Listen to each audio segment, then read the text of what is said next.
Emotionally, one of the toughest things we go through is death, grief, sadness. One of the toughest things we go through. And you have to go through it. You can't go around it and you can't go over it. You have to go through it. And I have found through true stories how humor helps people and has helped people get through the grieving process and a moment where you think nothing is possibly funny, but yet it is. And it brings some light into the darkness. And the only way to prove it is with these true stories right here.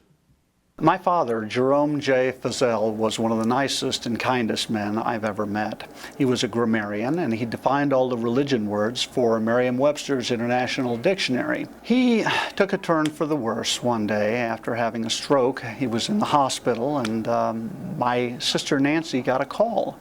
Said, "You should come down to the hospital." She came down to the hospital with her husband, John, and they came in and said, "Dad, how are you?" And he said, "Oh, you didn't have to come all the way down here." She said, "What, are you kidding? You know, of course we come all the way down here. It's very important to John and I." And he said, she's like, he bends over, he says, "To John and me." And she just laughed, and we tell that story all the time because that was my father to a T. So now I'm in the ministry, followed in my dad's footsteps, essentially.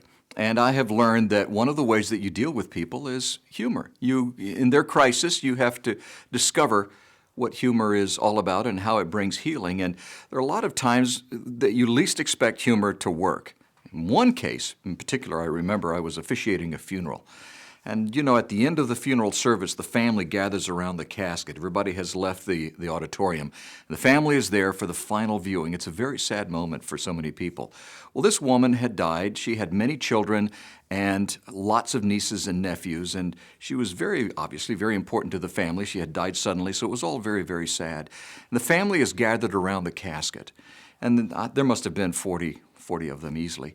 And nobody knows what to say. And it's quiet, it's awkward. You hear somebody weeping softly here and there.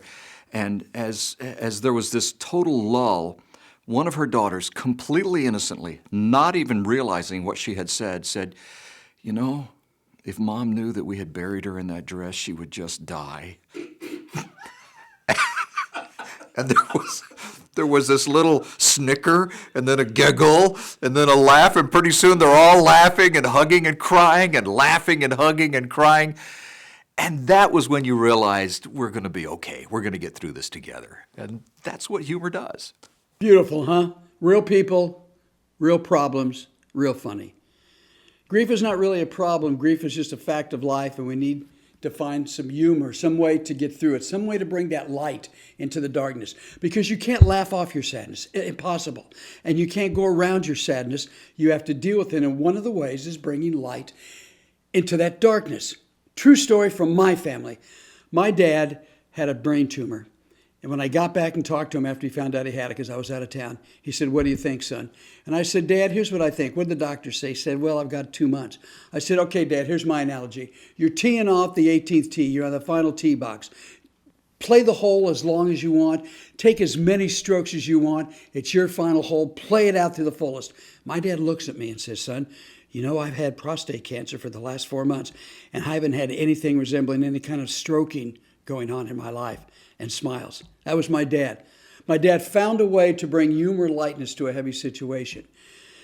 2 days before my dad died, we didn't know he was going to die that quickly, but he did. The doctor comes in and he said, "How I need to talk to you." And my dad was taking steroids, so his voice was real gravelly, you know. And again, you just have to laugh. And here's what happened. So my dad said, "How long do I got?" And he said, "Maybe a week tops." And he looks at me and goes, "Son, what do you think?" And I said, "Dad, I think you're chipping up on the green, but you're not putting out finally." And the doctor looks at me. My dad kind of chuckles a little bit. The doctor goes, "What are you guys laughing about?" I said, "Well, we have kind of a golf analogy to get through this." And the doctor looks at my dad and said, "Oh, Howie, I didn't know you love golf. What's your favorite course?" And my dad said, "Enter," without skipping a beat. Now, every time I think of the sadness of my dad dying, what do? I think about that moment. And when I think about that moment, when it happens, it brings some light into the darkness. That's why you just have to laugh through grief. I hope this helped.